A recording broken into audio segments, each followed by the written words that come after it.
जय शिवराय मित्रांनो तेलंगणा सरकार आता तेलंगणामधील शेतकऱ्यांना 26 जानेवारी 2025 पासून वार्षिक एकरी 12,000 रुपये देणार आहे आणि याच्या संदर्भातील घोषणा मुख्यमंत्र्यांच्या माध्यमातून करण्यात आलेली आहे।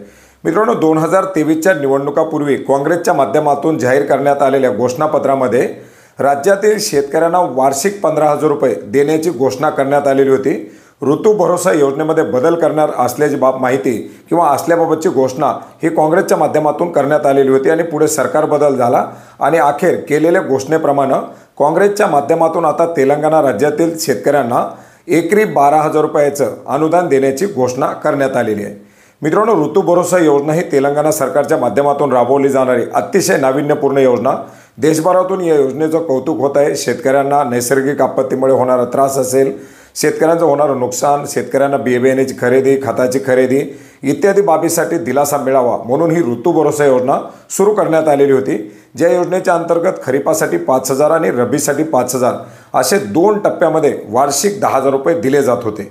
याच पार्श्वभूमीवरती आपण पाहिलं होतं महाराष्ट्रामध्ये काही सर्वे करण्यात आले होते, शेतकऱ्यांना अशीच मदत दिली जावी अशा प्रकारचा प्रस्ताव देखील पाठवण्यात आलेला होता, परंतु याच्यावरती पुढे कुठलाही विचार झाला नाही। मात्र तेलंगणासारखं एक छोटंसं राज्य अशा प्रकारची योजना राबवत आहे आणि याच योजनेमध्ये आता 15,000 रुपयाच्या ऐवजी 12,000 रुपयापर्यंत मदत देण्यासाठी मंजुरी देण्यात आलेली आहे। नवीन रेशन कार्ड धारक जे शेतकरी आहेत त्यांचा सुद्धा समावेश 26 जानेवारी 2025 पासून या योजनेच्या अंतर्गत केला जाणार आहे। एक मोठा दिलासा तेलंगणातील शेतकऱ्यांना या तेलंगणा सरकारच्या माध्यमातून देण्यात आलेला आहे।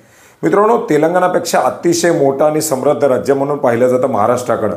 मग अशा राज्यामध्ये अशा प्रकारच्या योजना का राबवल्या जात नाहीत? पीक विमा योजना असेल, अतिवृष्टीचं अनुदान, अवेळी पावसाचं अनुदान, सततच्या पावसाचं अनुदान, गारपिटीचं अनुदान, कुठं वेगवेगळ्या प्रकारच्या योजना, असं काही ना काही करून शासन शेतकऱ्यांना वेळोवेळी वेगवेगळ्या पद्धतीने अनुदान दिलं जातं। 7,000 कोटी रुपये वाटले, 8,000 कोटी रुपये वाटले, 15,000 कोटी रुपये वाटले, अशा प्रकारच्या घोषणा केल्या जातात, परंतु शेतकऱ्यांना योग्य त्यावेळी योग्य ती मदत मिळत नाही।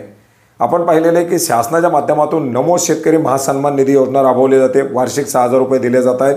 PM किसानच्या जोडीला या योजनेच्या माध्यमातून शेतकऱ्यांना 12,000 रुपयाची मदत मिळते।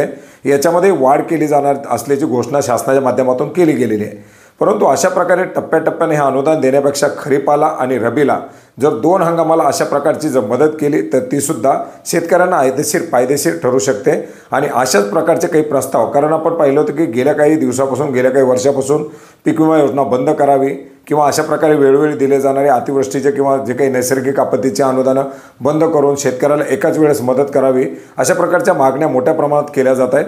आणि अशा प्रकारचे छोट्या छोट्या राज्याच्या माध्यमातून जर शेतकऱ्यांना मदत केली जात असेल तर महाराष्ट्रासारख्या राज्यानं का शेतकऱ्यांना मदत करू नये हा देखील प्रश्न आता शेतकऱ्यांच्या माध्यमातून विचारला जातोय।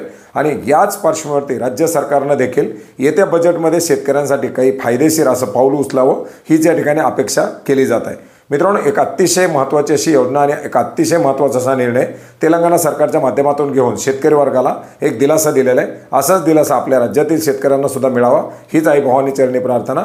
भेटूयात नवीन माहितीसह, नवीन अपडेट्ससह। धन्यवाद।